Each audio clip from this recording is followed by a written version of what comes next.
Hey, you guys, I wanted to wait till tomorrow because I was wanting to gather some things, and I have gathered some things, but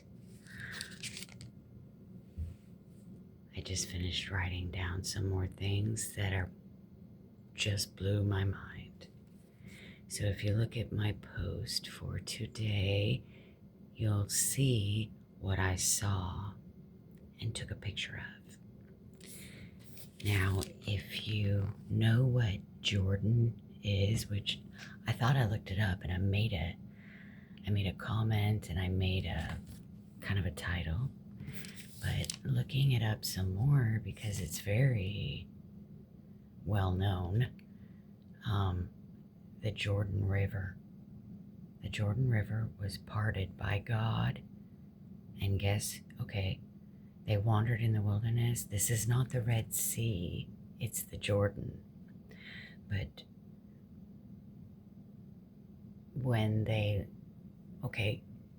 God parted the Red Sea so that they could go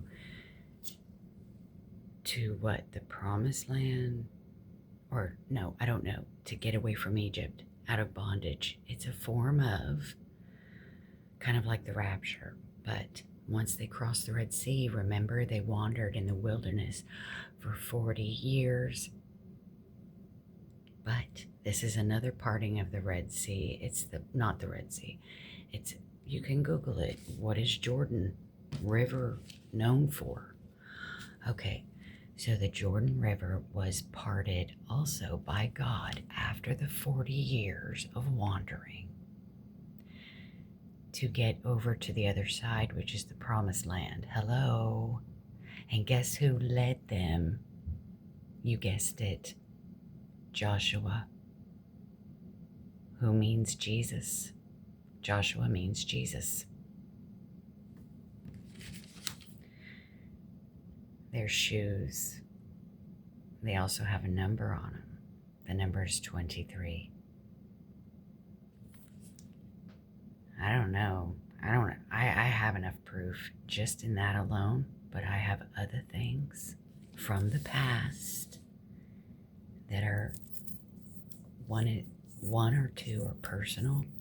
One I did share on a channel, and it's also in my post.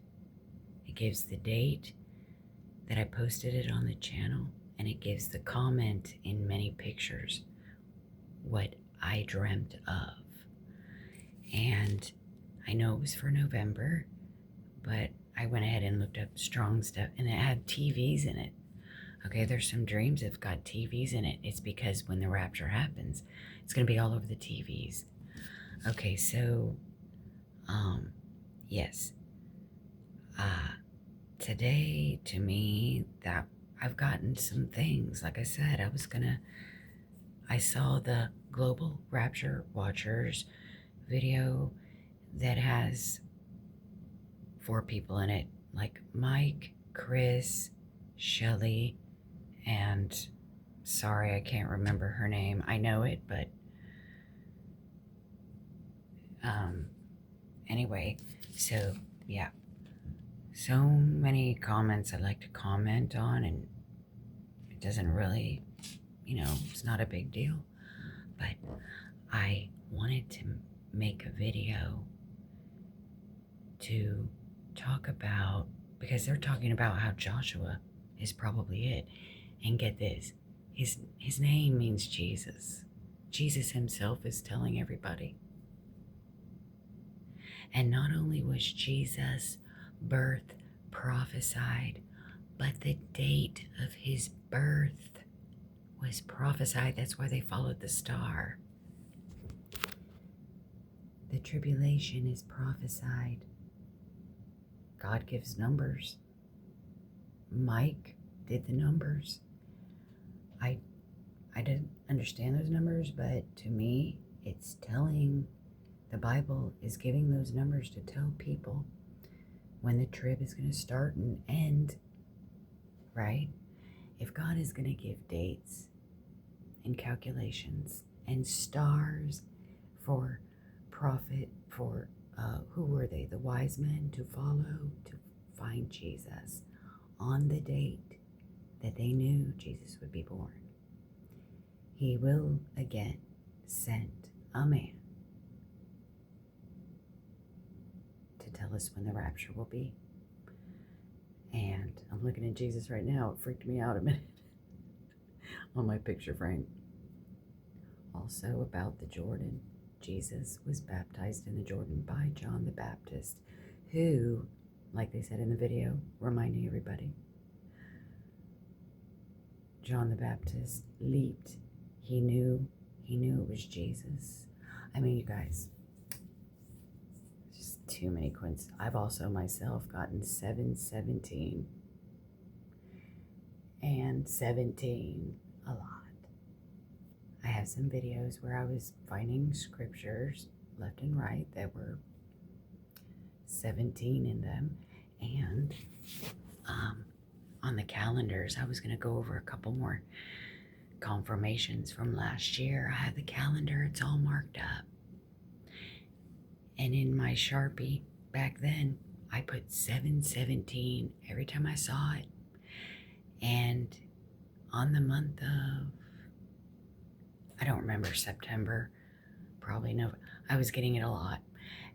Not like scads, but I was getting 316 and 717 a lot, honestly. And now lately I've been getting like 111, 212, 313, 414, and so on and so forth. Down the line, 717, 818. It's almost like a mirror. 8 / is the 1, and then the 8. I mean, I don't know what that all means, but I don't know why I see that a lot now, but I've also seen 717 a lot, and I'll find verses with 17 in them, either chapter 17 or verse 17. So I knew it meant rapture, kind of, but listen, those shoes that I saw on that man, I didn't get it at first, but when I was staring at them, and I thought to myself, why am I staring at these?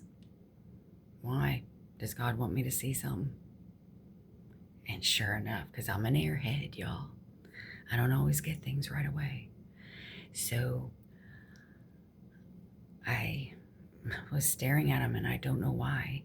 And so I caught myself, and I'm like, God, why am I staring at these shoes? The backs of these shoes. And God told me, and then I took a picture. And I didn't catch the Jordan yet, but I caught the 23. And it's on there twice, which might mean something too. Meaning confirmation. Like, I like to get 3 usually, but it's like that's 2 shoes, right? 2 feet. It's like he's exclaiming it twice, like my Hebrew Bible. When it's in bold, you're supposed to say it twice.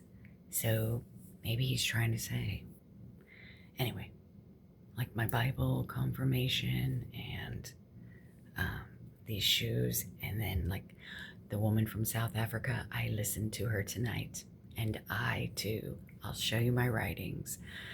And I had a dream about a little girl, Sienna. I think that was one of my little girls, one of my children. And in the dream, she was so excited. She was over the moon excited to see me. I had never seen her from Adam. She was about 7 years old, wearing a purple dress, like a t-shirt dress, tube dress with short sleeves. And she had long dark hair, which would match the Iranian. She had long dark hair, pale or tannish skin like an Iranian. And she was just beside herself, excited to see me.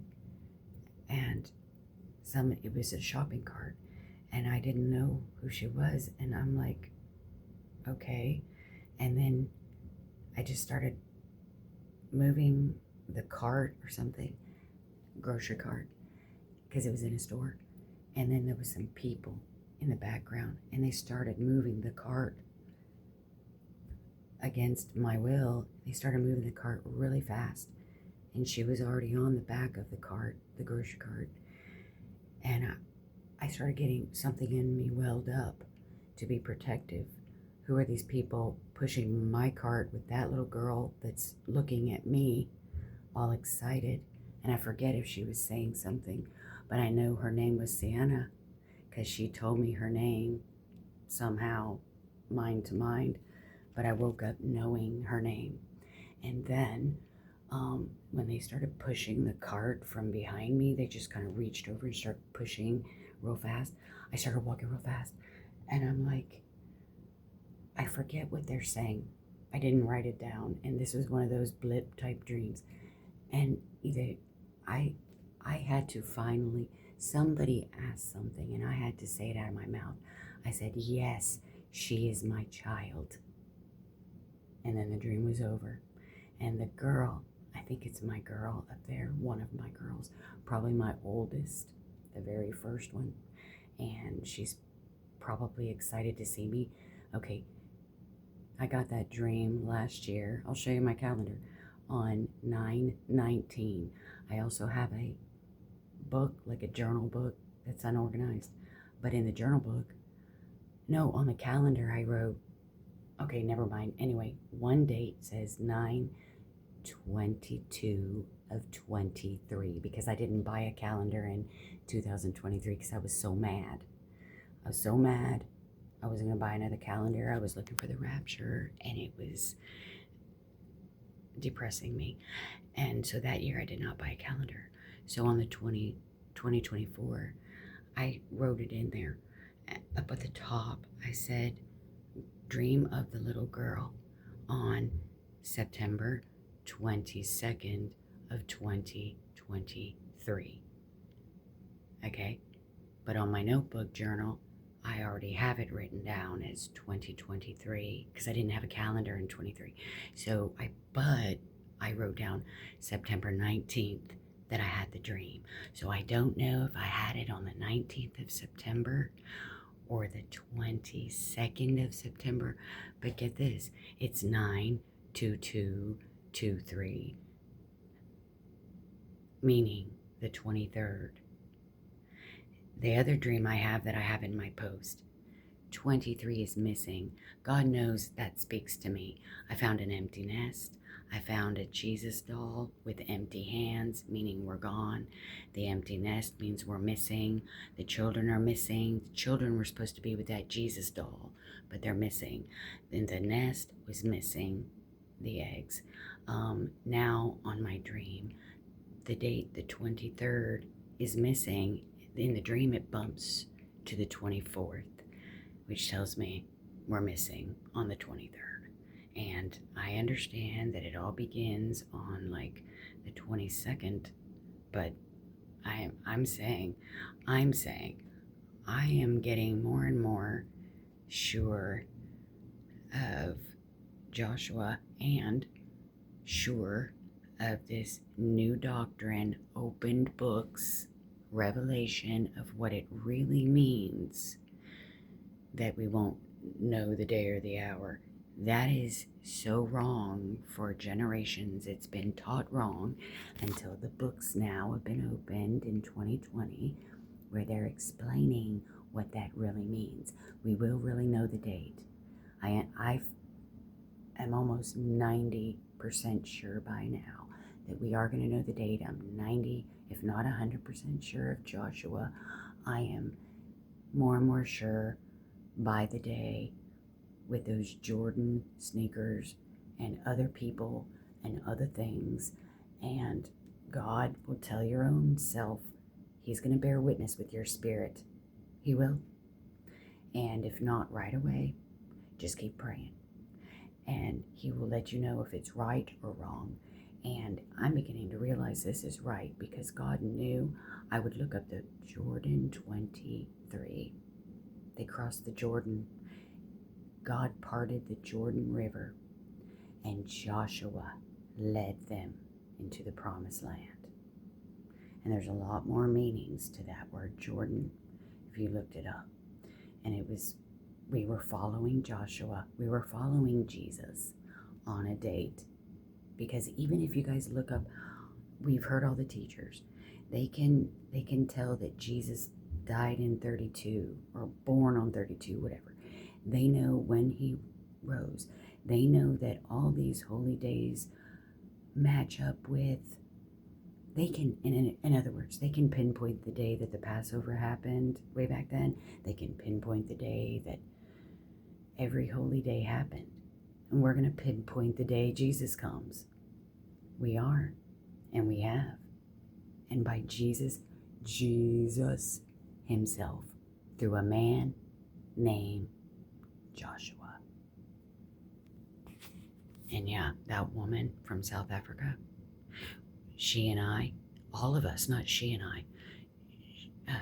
I got Jordan from the Jordan. I mean, not Jordan. I got Joshua from Joshua, like all of us have.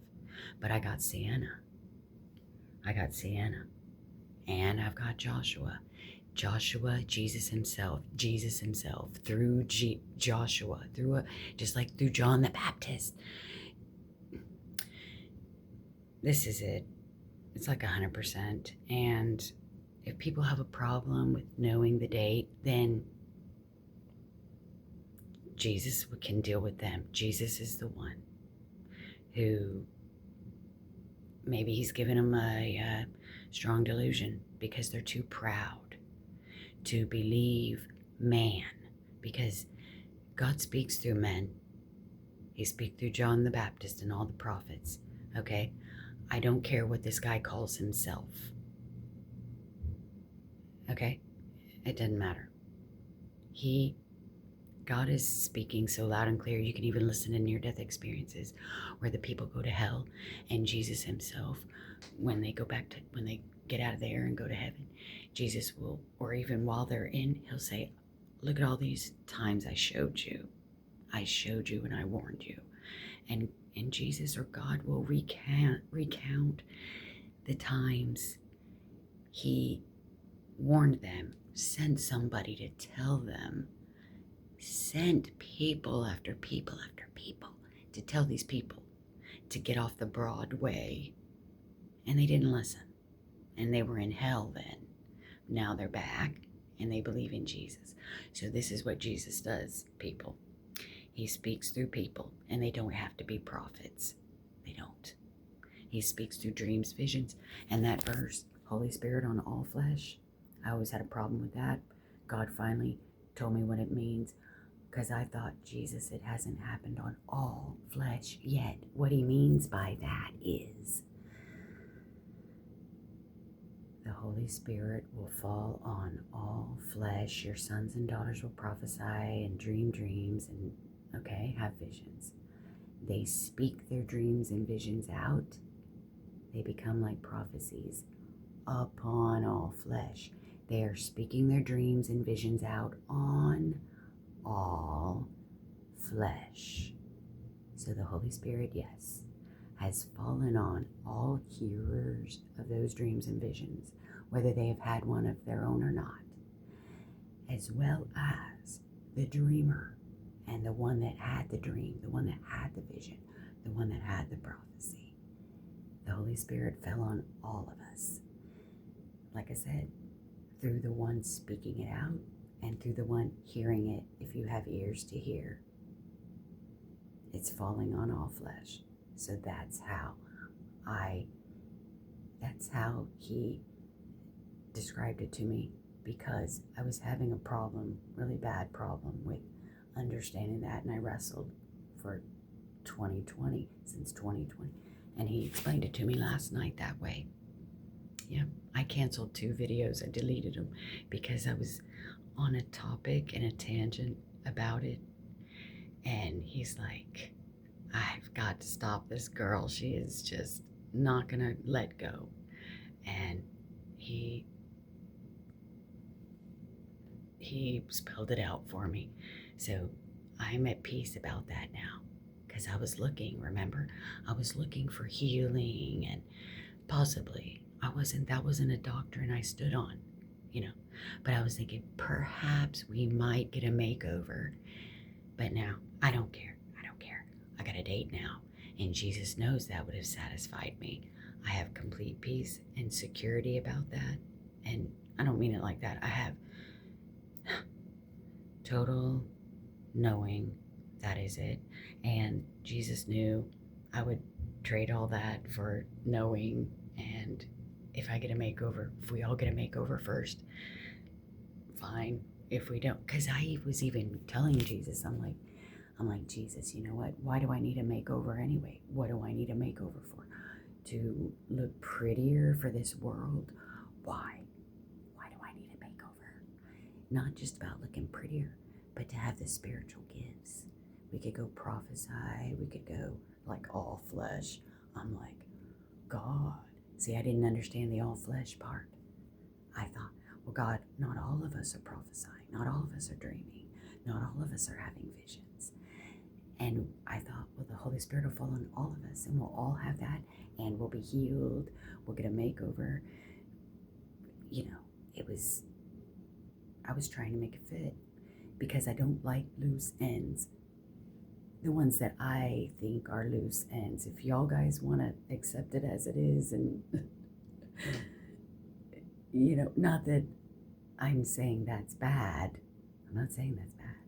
I'm just saying some things I kind of want to know why we're just left dangling and I don't mind blindly believing stuff. I'm not talking about that. Don't get me wrong. I'm just saying I don't understand it, so I want to understand certain things, just like you guys do, but different things. Anyway, God bless you guys. I think we should all be happy and jumping for joy, and ain't gonna be nobody gonna get me down. Nobody's gonna get me down. You know why? Because I'm gonna get out of here, and I'm gonna be with Jesus finally. And when you know what you know, nobody can get you down. So don't even doubt. If you do doubt, you're going to have a little bit of angst or fear. So just keep asking Jesus until you no longer doubt. Say, Jesus, is it it? Is it it? Is this true or is it false? And that's what he wants you to do. He wants you to have peace in your spirit. But you got to sometimes fight to enter into that rest of peace. You got to fight, not fight him, but fight for the peace by talking to him. Ask him, Jesus, some of y'all already do that anyway. All right. God bless you guys. See you soon. Bye.